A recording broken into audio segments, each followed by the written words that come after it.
बिहार के लिए जो हो सकेगा वो करने का एक रूपरेखा तैयार किया है।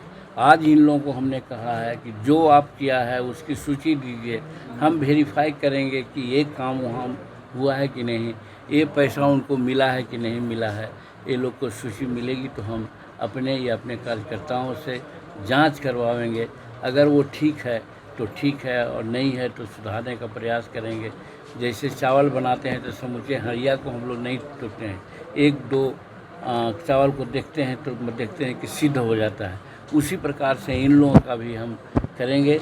हमारे पास विभाग आया है तो हमारा प्रयास है, और प्रधानमंत्री ने खास करके कहा है कि हम अपने विजन का विभाग मान लीजिए दे रहे हैं। और सही है विजन का कि जब तक गरीबों का उत्थान नहीं होगा, गरीबों को रोज़गार नहीं मिलेगा, तब तक हमारा विकास संभव नहीं है।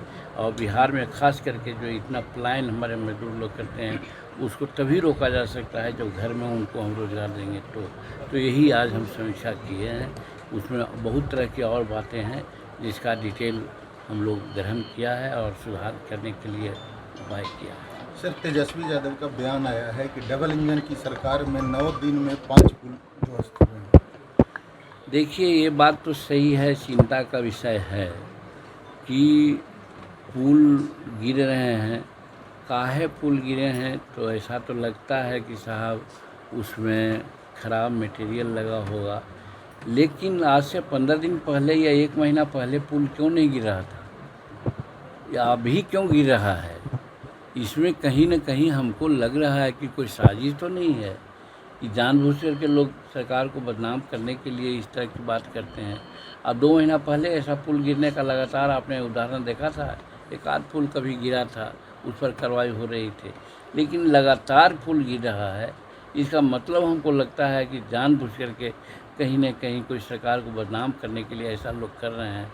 लेकिन सरकार अपने तरफ से जो पुल गिरे हैं उसके ठेकेदार एवं इंजीनियर पर सख्त से सख्त कार्रवाई कर रही है और आगे ऐसा न हो इसके लिए भी सरकार सचेत है, ऐसा हमको जानकारी है। सर, नीट परीक्षा को लेकर विपक्ष का लगातार हंगामा है संसद में। देखिए, वो ठीक है, संसद में भी इस प्रकार की बात उठी, जनता के सामने बात आ रही है। मेरा कहने का मतलब सिर्फ कार्रवाई रोक देने से, हल्ला करने से या पेपरों में ये बात कह देने से तो काम नहीं चलेगा। आप देख रहे हैं कि इस पर सुप्रीम कोर्ट भी सख्त है, भारत सरकार भी सख्त है, बिहार सरकार भी सख्त है। कड़ी से कड़ी कार्रवाई जो हो सकती है, आप देख रहे हैं कि कितनी गिरफ्तारियां हो रही हैं, कहाँ कहाँ रेड हो रहा है, सारी बात कब्जे में आने जा रहा है, सारा चीज़ का उद्भेदन हो जा रहा है। और सरकार इसमें न किसी को बचाने की स्थिति में है, न किसी को फंसाने की स्थिति में है। जो उचित कार्रवाई है सरकार कर रही है। आगे इस प्रकार की गड़बड़ी न हो इसका पुख्ता इंतजाम सरकार कर रही है। सर, ये स्क्वायर बोर्ड की बात कही जो दक्षिण में काफ़ी प्रचलित है, तो हमारे बिहार में भी उसे करेंगे। इसीलिए तो मैं कहा कि जब हमारे नॉलेज में बात आई, शायद क्वायर बोर्ड की बात पहले आप लोग भी नहीं जानते होंगे, हम भी नहीं जानते थे।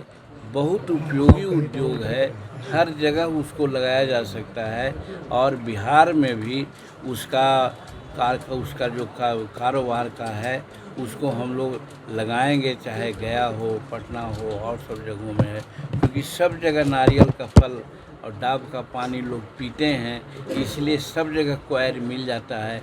इसलिए उसको प्रोसेस करने के लिए, जैसे गांव घर में आप देखते हैं या स्टेशन में देखते हैं कि कचरा, प्लास्टिक, शीशा लोग जमा करने वाले कुछ मजदूर लोग घूमते रहते हैं, उसी प्रकार से ये क्वायर को भी प्राप्त करने का, कलेक्शन करने का इंतज़ाम करावेंगे, और प्रोसेस करने के लिए जो उसका मैकेनिज़्म होता है उसको तैयार करावेंगे, जिससे एक तरफ हमको अच्छा से अच्छा सूती वस्त्र मिल सकेंगे, दूसरा उससे खाद जो में फर्टिलाइज़र है वो मिल सकेगा, और उससे हमारे लोगों को नियोजन भी मिलेगा। ये इंतज़ाम हम करने जा रहे हैं। मिल जाइए।